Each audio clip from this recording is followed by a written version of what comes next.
Hey, it's Trey and Lee with the Stronger Marriage Podcast. Thank you for joining us today. It's good to be with y'all. If you joined us a couple of weeks ago, we talked about 7 things your wife probably loves.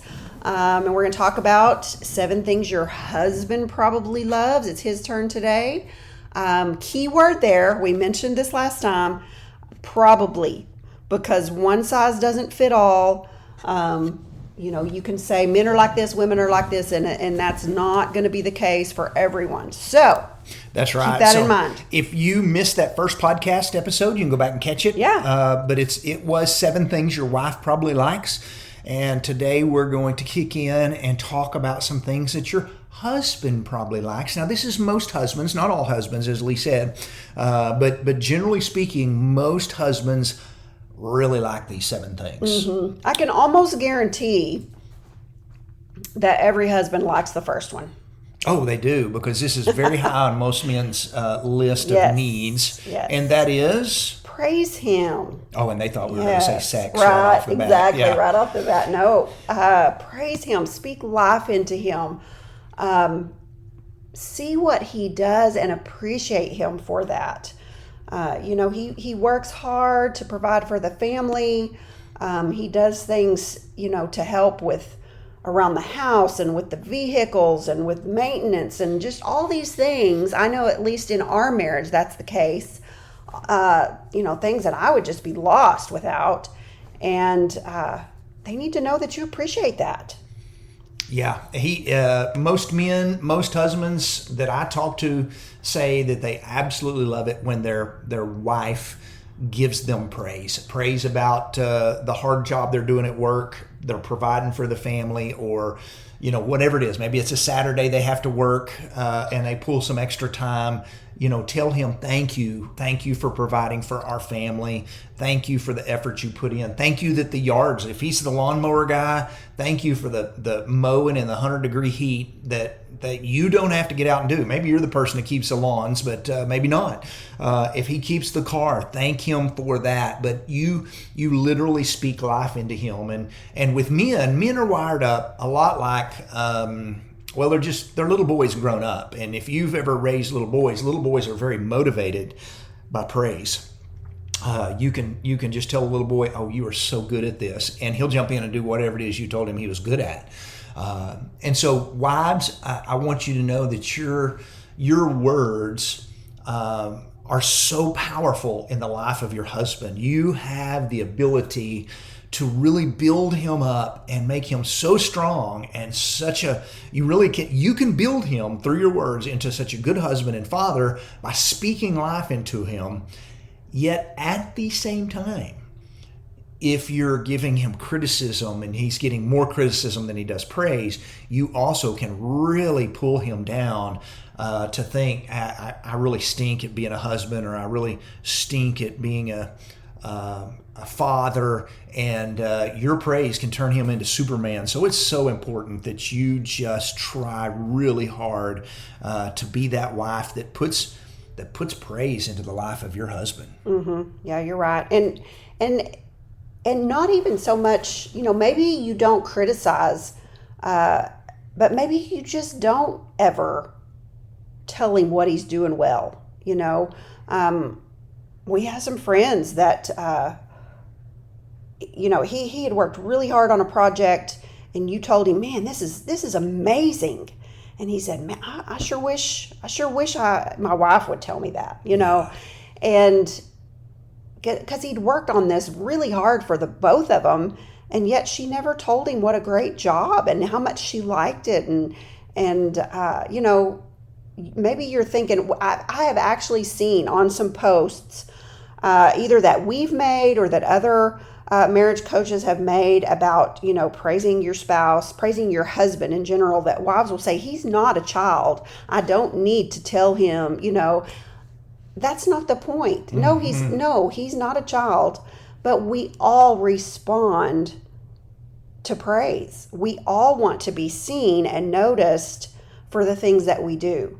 So no, you're not treating him like a child when you tell him he did well on something. You're just appreciating him. And we all need that. We all need that life spoken into us. because chances are they're not getting it a whole lot of places other than in the home. Yeah, that is just so true. And to be able to come home and have your wife speak life into you and say good things and build you up, it's just kind of like, I mean, he's going to want to come home. You know, if my wife is going to say it's great to see you and thank you for what you're doing and I've missed you today, who wouldn't want to come home to that? Mm-hmm. Who wouldn't want to come home to that? Yeah, the home should be a filling station where we're filling each other up on a regular basis. Yep, that is exactly right. Second thing on the list is your husband loves it when you flirt with him. That connection of more than just being a co-parent to where he's reminded, this is my wife. And when you can flirt with him, whether that's hold his hand, send him a little flirty text message, send him a message during the day about how good he smelled, and you miss that, whatever it is, when you just give him that little bit of connection that goes, I like you for more than being the father of my children, you're my husband, that is such a good thing. And so flirt with him. I haven't met a husband that has ever said, I don't like it when my wife flirts with me. That bragging on him that we just got through talking about, that's a way that you flirted with him before marriage, when you just bragged on him a lot. But flirt with him. He loves it when you flirt. It's just one of those things that men love because they feel like my wife loves me. She wants me. She's flirting with me. And I know that I never get tired of my wife flirting with me. Yeah, it's really, kind of what separates roommates from soulmates. We don't want to just live together, share a roof and raise kids together. We all still kind of want that spark. And flirting is a great way to just keep that little flame alive. Yeah, that is right. So flirt with him. Number 3. Pray for him. There you go. So, yes, so that was also on the wives list. Husbands love it when their wives pray for them. Ask them, what can I pray about for you? Tell them that you're praying for them. Try to make some time to pray together. And, like Trey mentioned, you can just take each other's hands before you turn out the lights at night and go to sleep. Before he leaves for work. Or before it doesn't have to be, this does not have to be, let's sit down for 30 minutes and have a prayer session. That is not, if you do that, that's amazing. But, we're just talking, you can keep this simple. But praying for your husband, there's just a real intimacy there of sharing, your concerns, not only with each other, but with God. Yeah. So here's a question for the wives for a second. When is the last time you asked your husband specifically, what is there in your life that I can pray about for you? Think about that for a second. And if it's been a while, it's probably time to ask him again. Is there something specific that I can pray about for you? And then once, if he gives you something, you pray about it. And if he doesn't, just pray for him. But make sure you tell him, I prayed for you today. But praying is very powerful for your marriage. It's a protection for your marriage. It invites God into your marriage. And so make sure you're praying over your husband, over your marriage, and letting him know that you're doing that. Yep. All right. Number 4. Yep. Do something with him that he likes to do. Yeah. Men really like this, what's called by Dr. Willard Harley, recreational companionship. Maybe you need to go golf with him. Maybe if you go, I can't hit the ball, maybe you just need to go ride in a golf cart with him. Maybe you need to go ride in the boat with him if he likes to fish. Maybe he likes to camp and you could go camping with him. I mean, we just keep going down the list. Maybe he's a hunter and you could go, hey, I would love to go deer hunting with you sometime. Men love it when their wives are willing to hang out with them doing what it is that they love to do. Yeah, and maybe it's something that he's asked you to do with him in the past and you've been like, no, I don't want to do that. And so you might have to bring it back up and say, I think I will try deer hunting with you sometime. That'd be pretty fun. But if you've told him no enough times, then he's given up on you ever going with him. So you're probably going to have to bring it up and asked to go. But that would be one of those, unexpected surprises for him, right? Yeah. If you're thinking, my husband doesn't want me to go, he's never asked. Maybe he doesn't think you would go. Right. Maybe he doesn't think you are interested. There you go. I heard. I had a man at our last workshop in Dixon, Tennessee. He has, I can't remember what it was, but it was like a 52 Chevy pickup that he's restored. It's got an air conditioner. It's super nice. Anyway, he said it took him 2 or 3 times to get his wife to go with him. He said, I'm going to take a trip in my pickup and we're going to drive to a car show in another state, stay in a hotel, eat out, have some fun. And the first 2 times, she said, you go without me. Why would I want to go ride in a pickup for 2 hours to this thing? And then she finally decided to go, and she loved it so much, she's already asking him, when's the next one, and do you want me to book the room? And so she finally was willing to try it and found out this was a lot of fun, going cruising in an old pickup truck and going to a little car show and getting some time with him alone. And so those things that you think you wouldn't like, you might really like if you're willing to just willing give to try it a try. You really might surprise yourself. Just give it a try. We've heard multiple wives, myself included, who have tried things they thought they would not like, did not have an interest in, and it ended up being something that they really loved to do together on a regular basis. Yeah. So give something a try that he likes to do, or find something else that maybe neither one of you's ever tried, and say, hey, let's try something new. Let's see if we like this. That's a good thing. Go play top golf. Go play putt-putt. Go do something, but just spend some time with him. Number 5 is big on men's list. Men want to be respected, and so respect him.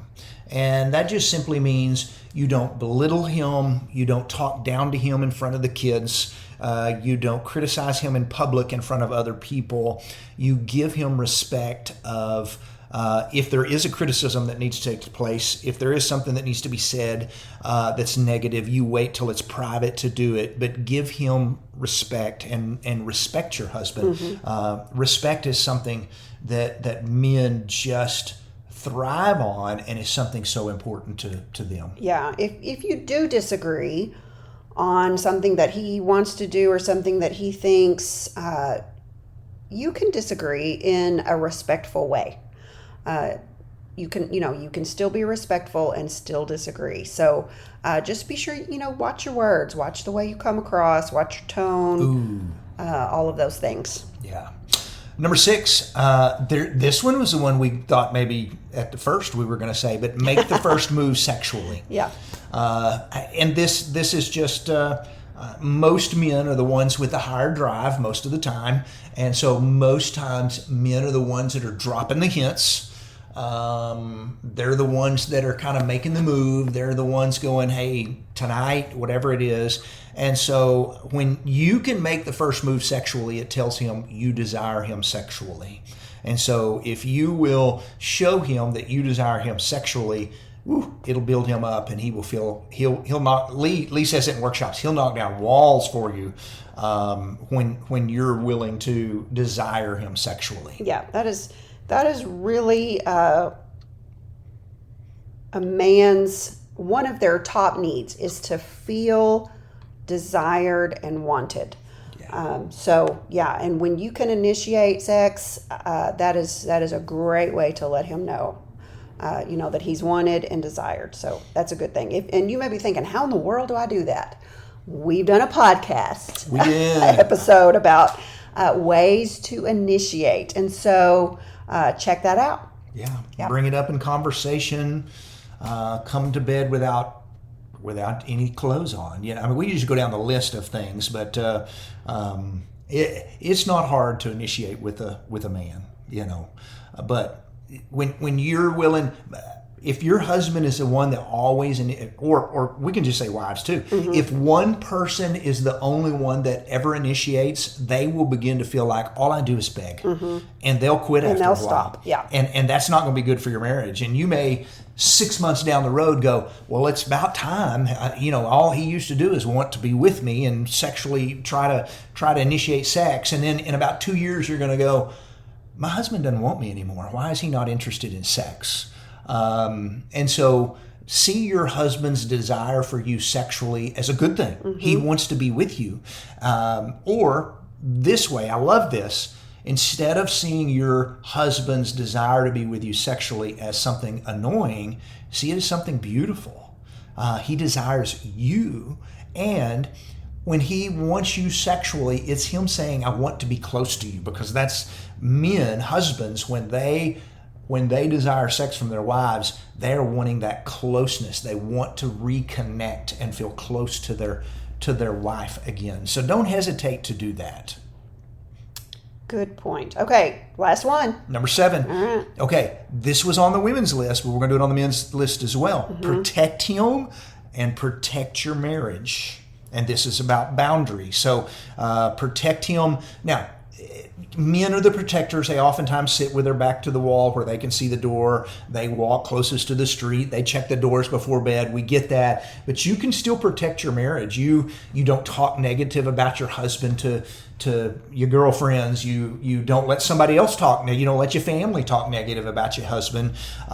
You protect that marriage. You don't go around telling your secrets that are going on in your marriage to other people. You protect your marriage. And then you have those same boundaries that husbands have as well. You be cautious about conversations with people of the opposite sex. You be cautious about being alone with the opposite sex. You be cautious about texting people of the opposite sex, because nobody ever sets out to have an affair. Nobody ever sets out to leave their husband or their wife. But what happens is these little bitty boundaries kind of let down, and it starts out as just a friendship. Well, we're just friends. Don't be making a big deal out of this. Before you know it, that friendship has become very strong, and then that friendship moves into an area of inappropriateness, and you're hiding text messages from your spouse. And before you know it, there are huge issues going on, and your marriage becomes very fragile. Yeah.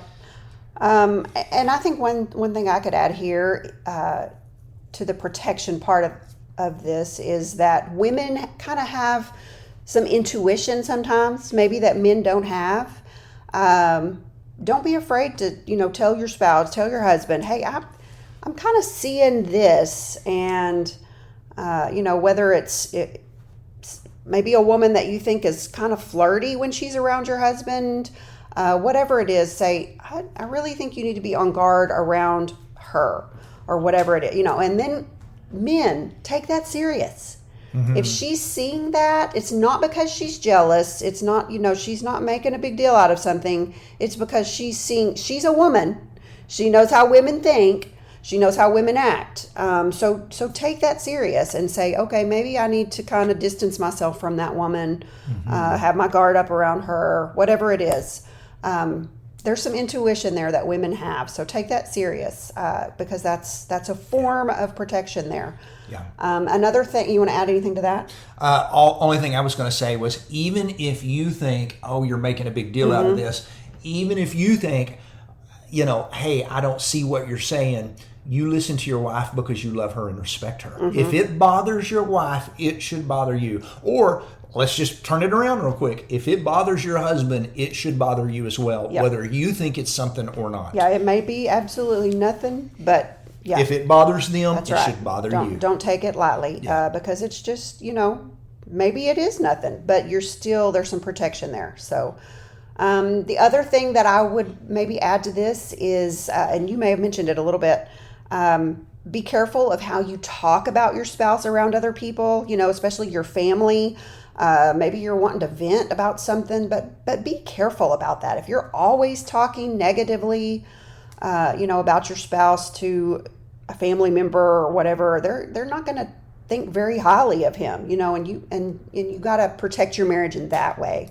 Do you need to sometimes vent? Yes, but not like if that's all they're hearing and they're not hearing good, positive things, there's something wrong there. And make sure you're talking positively about your husband in front of your children. That they definitely don't need to hear you talking down about their dad. Yeah, and to your opposite sex coworkers and friends.